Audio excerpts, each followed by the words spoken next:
When you get started, there's no going back.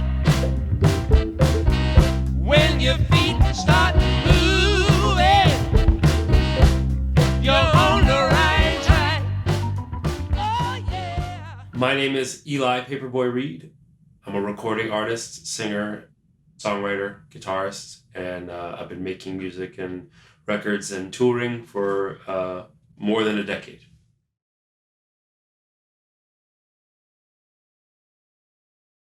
I am originally from Boston, Massachusetts, and currently reside in Brooklyn, New York.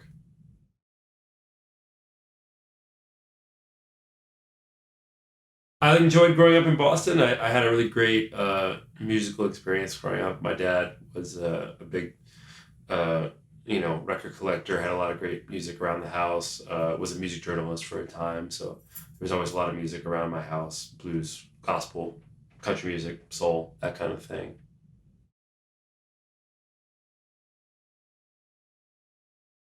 I play a lot of instruments. I would say that I play most of them in my own particular way. I'm not a virtuosic, guitarist or piano player or whatever. I kind of play the instruments that I play to support myself as a singer and as a songwriter. So I have a style and I've kind of honed in on it.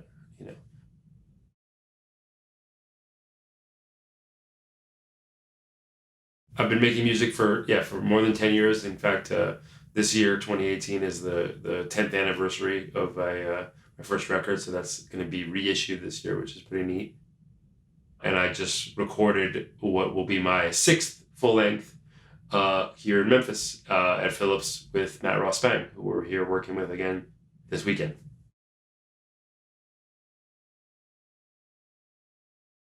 I mean, I grew up with a lot of music in my house and from records and my dad also played some guitar and things like that, and I got really into blues as a teenager and I played a lot of blues. I still play a lot of blues, but I think as I got kind of older to be an older teenager, I kind of realized it wasn't something I felt like I could do credibly being who I was and then so I started to write songs and felt like I don't know I was drawn to do other things at first, and then music kind of kept calling me back, and I went to college for a year, and after a year of college I kind of felt like I had to pursue music at least for a little while, otherwise I wouldn't be able to kind of live with myself. So I've been doing it full time ever since then. So I've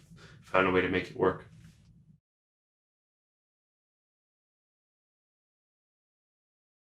I tour a fair bit. I tour probably mostly in Europe and overseas. My success has been a lot over there versus here in America.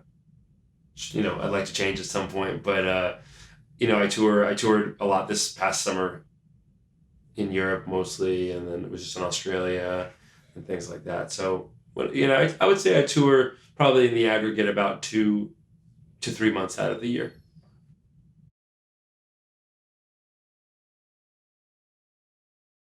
I think a lot of it has to do with listening. I'm a big record collector and a big, connoisseur of the music that I love, soul music and gospel and rhythm and blues, and think imitation obviously is the sincerest form of flattery, and that's how you get your start as a singer, songwriter, musician. Anything is just trying to imitate the things that you love. The more you do it, the more influences you incorporate, the more it starts to sound like you after a while. And I think that as a writer specifically, the songwriters that I love, like Bobby Womack or Merle Haggard or whatever, these like they're very specific styles, and you can kind of see how they did things. If you listen to somebody's catalog after a while, you realize what their process was, and then you kind of develop your own process of how a song comes together, and I would say more than anything, I'm a singer songwriter, and I feel like that term has been co-opted by people with acoustic guitars or whatever, but that's it doesn't have to be that way. I'm someone who writes songs and sings them themselves, and I think that's what I do, and my musical prowess is built to serve the songs that I write for myself as a singer.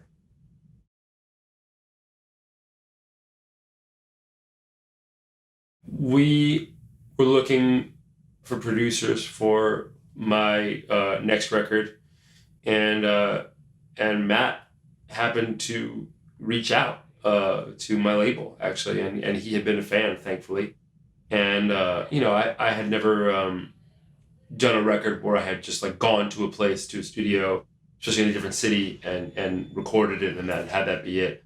And Matt and I had a lot of conversations on the phone, and I really appreciated his aesthetic and his approach to recording. And he kind of knew I wasn't trying to make like a Eli Paperboy read the Memphis sessions kind of thing, where I was trying to make a real record that represented who I was at the time and or who I am right now, basically.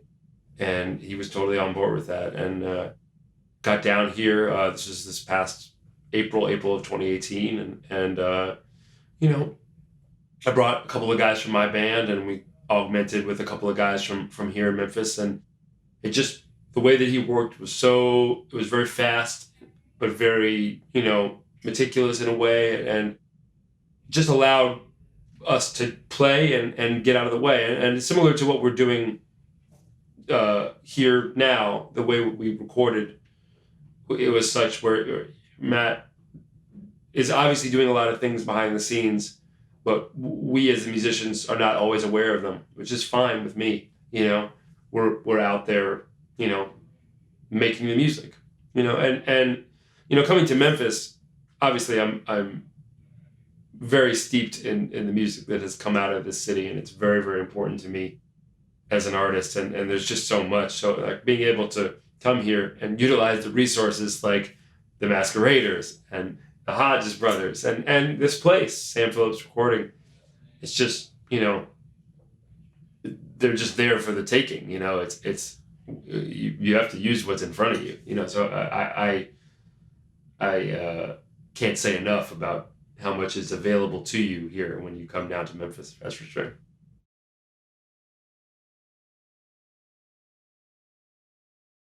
Initially, on my early records, I was certainly a very analog-minded, and the records I loved were made a certain way. I wanted to pursue making them that way. Tape and all of the stuff that goes along with that. And I think Matt obviously comes from that world as well. He understands how to use, analog gear and vintage gear. But I think he and I have both come to the same realization over the years that really it's about the performance more than anything, and capturing it in the proper way. So, I'm not a Luddite, and I don't want to come across as one, and I'm not like a zealot when it comes to analog. I think it's about making records that sound good. So the fact that we're recording to Pro Tools, I mean, we did this on tape here. My record, we did in Pro Tools, and I got down here and Matt said, we did the drums to tape and then we did them to Pro Tools. And honestly, I think Pro Tools is sounding better right now. And I said, you know what, that's great. Let's do that. But that's not going to stop me and the band from getting out in the room and treating the performance like a performance. You can't let Pro Tools or digital recording affect how you approach it you have to take it seriously. That's what analog, I think, does instinctively, is it, because you can't go in and cut out the one part and move it. So if you can approach it that same way as the artist, as a performer, or as a musician, then you're kind of already halfway there. So that Matt and I think really we're on the same wavelength about that, and he certainly understands that the capturing of the performance is the most important thing, rather than trying to piece it together after the fact.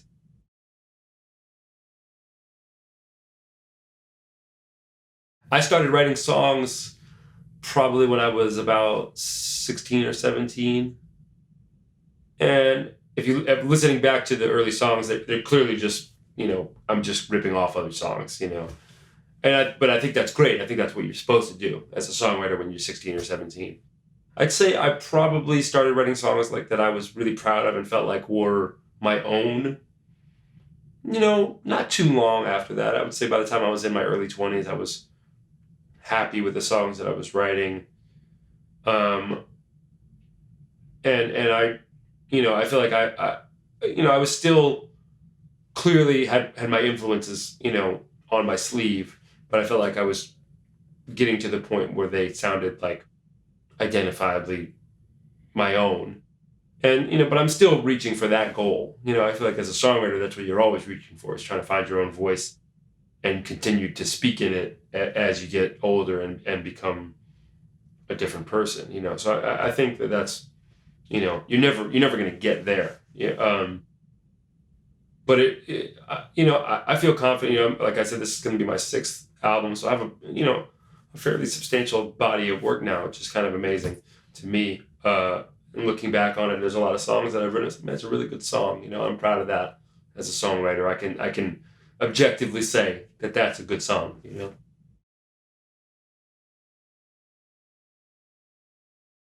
Making a set list for tour is really hard now.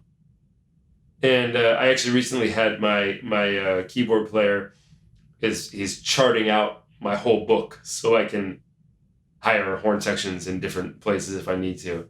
So, I'm going to have like probably 40 songs that I can pick from. And it's difficult. Sometimes you go back and you say, oh man, I haven't played that in forever. Maybe we should bring that back for this or whatever. It's definitely, it becomes a challenge, and it's fun to revive songs that you haven't played from early records or whatever and try to give them a new spin and things like that. I enjoy that, and it's nice to have the options and not have to play the same 10 songs every night.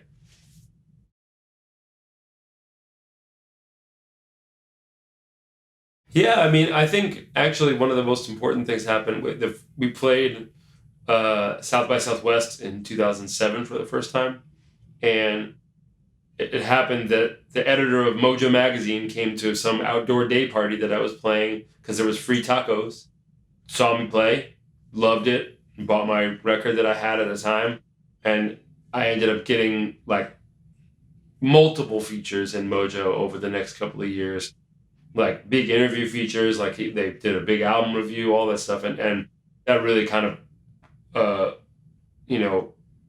initiated a lot of the success that I had in the UK, which is a really big deal at the time, so it's, you never know who's going to be out there, that's for sure.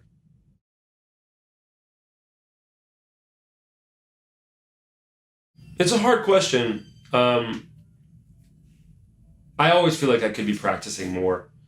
I'm a father now. My daughter just turned 2, so I've been fairly preoccupied with all of that. Songwriting, people ask me if I like songwriting a lot. I like finishing songs. I do not like songwriting. Songwriting is a pain in the ass, but finishing songs feels great. So I'm a firm believer that if it's not coming fast, then either step away or move on to something else. I just I think that like as a songwriter, the things that pop you out of bed in the middle of the night are still the best ideas, or the ones that you think about in the shower and then you run and put your towel on and go and write it down because you don't want to forget it right then. Those are the things that are going to stick in the minds of your listeners, of your audience. So, because if they're sticking in your mind, you can't force that, So, like I said, I'm not the greatest guitarist in the world. I'm a singer and I'm a songwriter. Those are the things that I focus on. So I'm not at home playing scales on the guitar. Maybe I should, but I'm not. I sing every day because I love to sing, and I sing to my daughter and all that. But songwriting, there's the guys that can make it a 9 to 5 and do it in Nashville or whatever. That's not me. Although that's not to say that writing when you have a gun to your head isn't a bad thing. Like, it's nice to get the other day, a friend of mine was like, man, the OJs are looking for songs for their next record, and they need it by tomorrow. Like, you want to write a song for the OJs? And I was like, yeah, let's do it. So he came over and we wrote a song. You know, that's cool. That works too. But inspiration takes a lot of forms, you know, but you have to have inspiration to do it.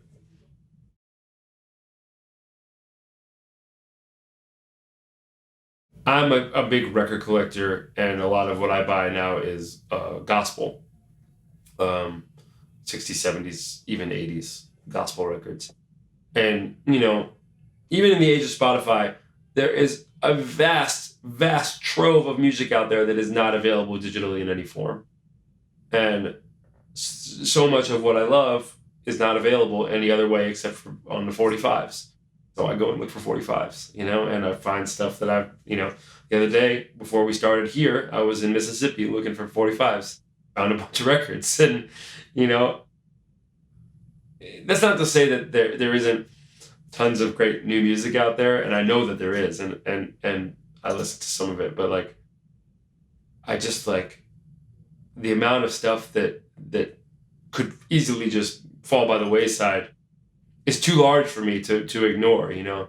Especially the thing I love the most about gospel music is the regional variation that existed and also continues to exist, because it's not meant for the commercial marketplace. The idea was, you know, it was just people in their little town or their church or their community that they were making music for themselves. And that, I think, is still the case, you know. So that's where I find new music, you know, digging for records, or, you know, even eBay sometimes, you know, because there's that stuff does not present itself anywhere else.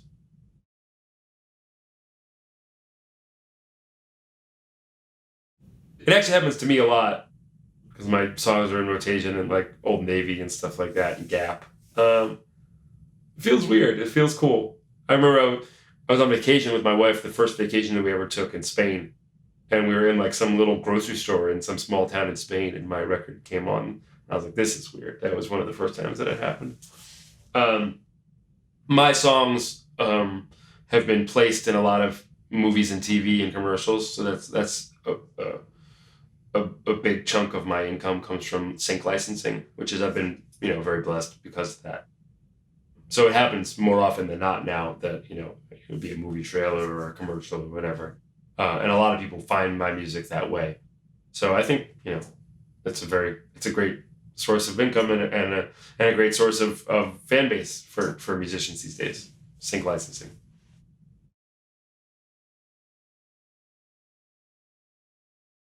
My favorite part, and also just the reality of my situation, is that I probably couldn't do any other job. I am unskilled, as it were. That's why my wife likes to say I'm unskilled.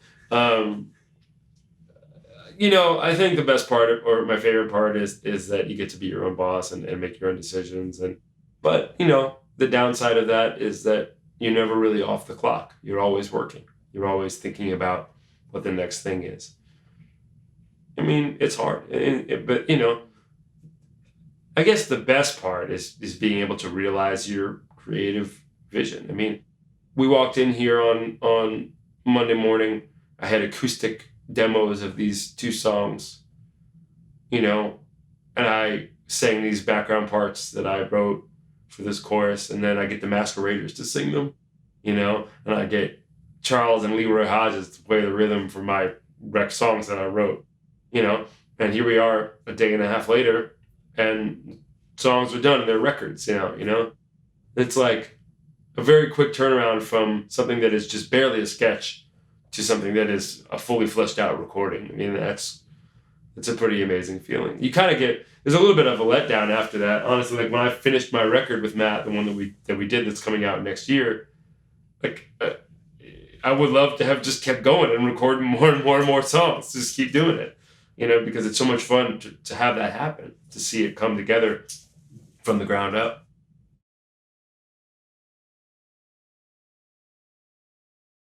Yeah, I think that my least favorite part of being a musician is the fact that you don't get to take a break.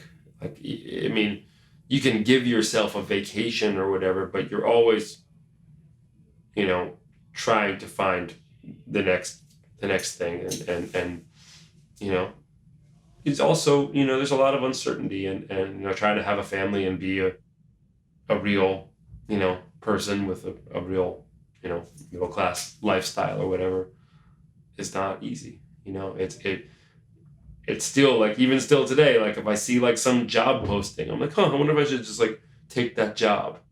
And it's like, what am I talking about? I have a job and I make real money and I have a real life, but there's still a part of you that is like, man, I want to just settle down. But you got to balance those two impulses, I guess.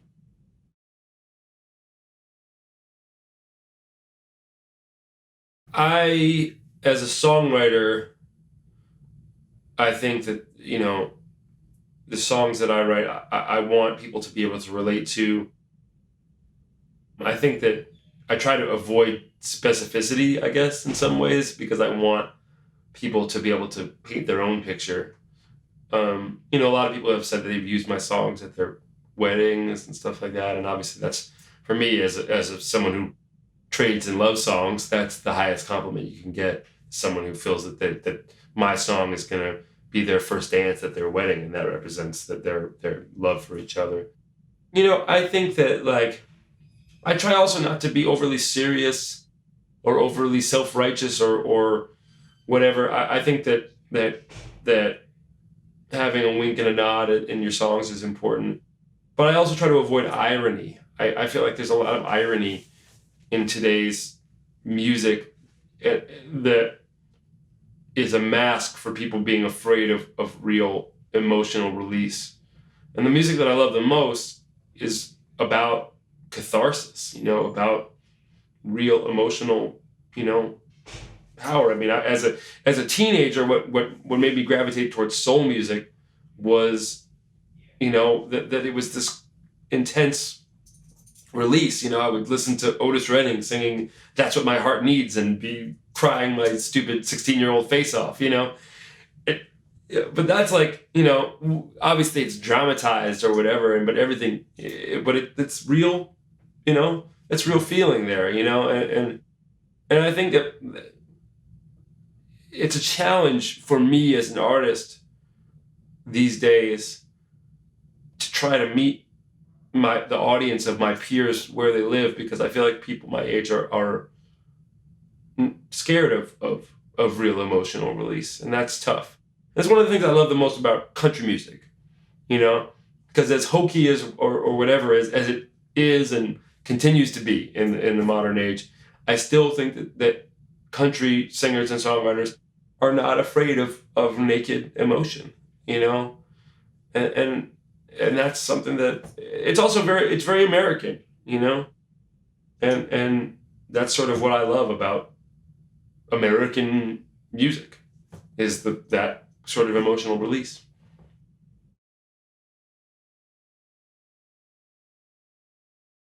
I think as a songwriter these days, a lot of records are made kind of in the box or in a computer. A lot of songs are written, I mean, these days. You go to a lot of writing sessions, and I've done a lot of LA or Nashville writing sessions, which just three guys have their laptops out.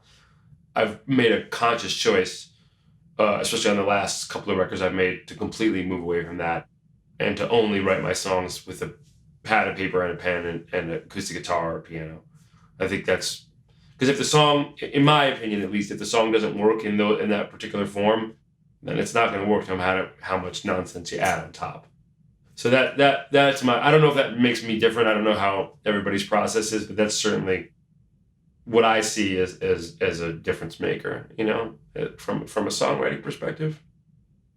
And I think, you know, as far as making records goes, you know, I think what you see, you know, here today at Phillips, the fact that I'm willing to get out there in the room and sing the vocals, lead vocals live and play guitar, you know, and just worry about whether we can, if there's an issue, we can kind of mess with it later. But I'd rather get the performance, and if it works, then great, you know. So I think that's, people get really afraid in making records of making mistakes but I think capturing the essence of the performance of the song is the most important thing, you know.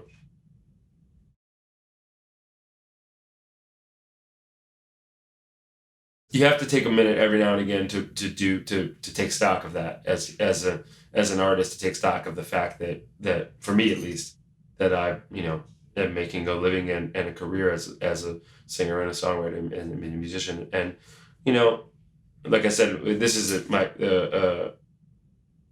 10th anniversary of the release of my first album, and I wrote a little essay in the liner notes, and basically right up until we recorded that album, and came out in 2008, recorded in 2007, I was not in any way confident that I was going to be able to do this for a living. There was nothing on the horizon that suggested that it was going to be a success, and now here I am. 10 years later, I've I own a home. I have somebody married me. I have a child, and I pulled it off. I've been able to tour the world, and I mean, it's a rare and beautiful thing, and I thank God every day.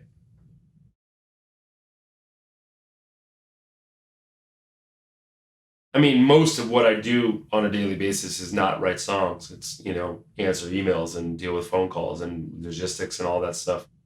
The most important thing about running my business is to have my own head on straight, and be able to, and I would say to trust my partners, because, the whole idea, like you say, is to be able to focus as much on music as you possibly can, being the artist.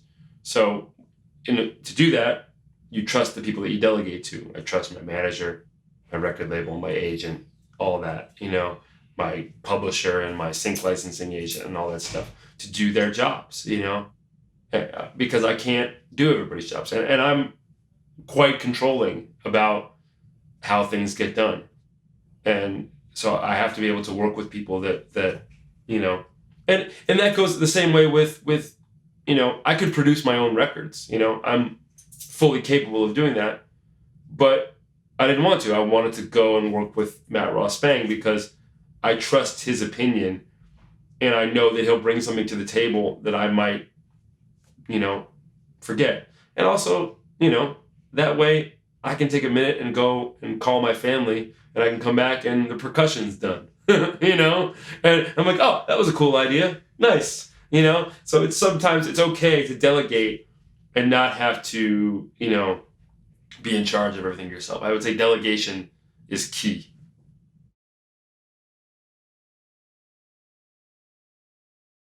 I think I did it. It's funny to think about.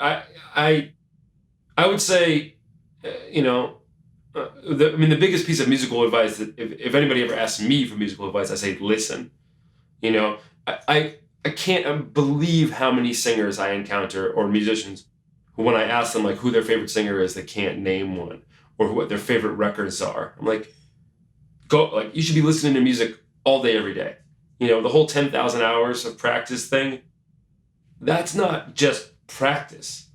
It's about honing your craft in whatever way is important. So listening is the most important part. Figuring out what you like and what you don't like and why. And I think I really did, as a young man, as a teenager even, start to figure that out pretty quickly. I would say if I had one piece of advice to give myself back in the day, it would be to focus on my personal vocal health more, which is something that took me a long time to figure out, about how to be a good singer and not hurt myself, which is something I've worked towards, over the past, 5 or so years or whatever. And now I can tour and sing 10 shows in a row and not lose my voice. So, and I definitely couldn't do that as a 21-year-old.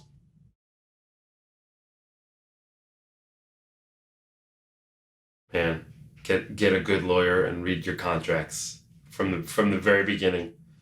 Always, no matter what, get a lawyer that you trust, that knows the business, and read your contracts, and don't give away anything unless you have to. I made, it literally, I don't think there's anybody out there that when they started out didn't make some mistakes when it comes to contracts or lawyers. I had some bad management situation. I had, a couple of rough contracts with my indie labels and stuff like that. luckily, it hasn't hurt me too much in the end, but that would be my, you know, my number one piece of advice is read your contracts and find yourself a lawyer that you trust and spend the money to get a good lawyer.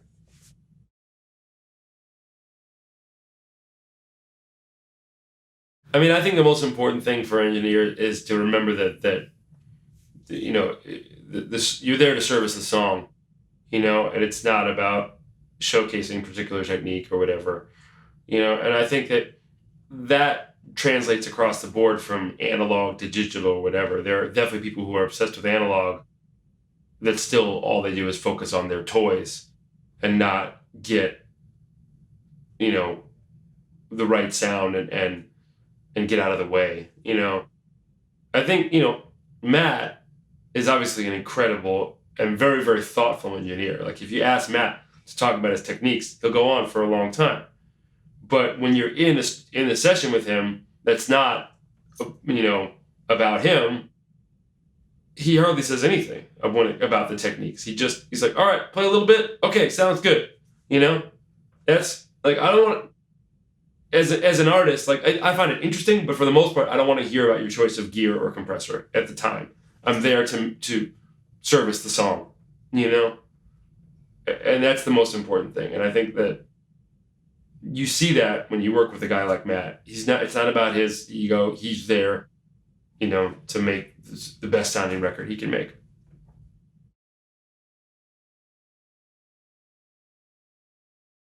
Matt called me and explained to me what the Puremix site was all about, and I think that that's totally awesome. And I also like, you know, I like the idea of showcasing the way that we make records, you know, and I think it's not necessarily a normal way or you know, different than a lot of modern producers, a lot of modern artists. And I like the idea of doing that, and I think it's really fun. And also, you know, the opportunity to come back down here and especially play with guys like the Hodges and Masqueraders and, you know, Ken, all the guys that we had on this session are just such heavy hitters. It's always such a blast to get into the studio with them.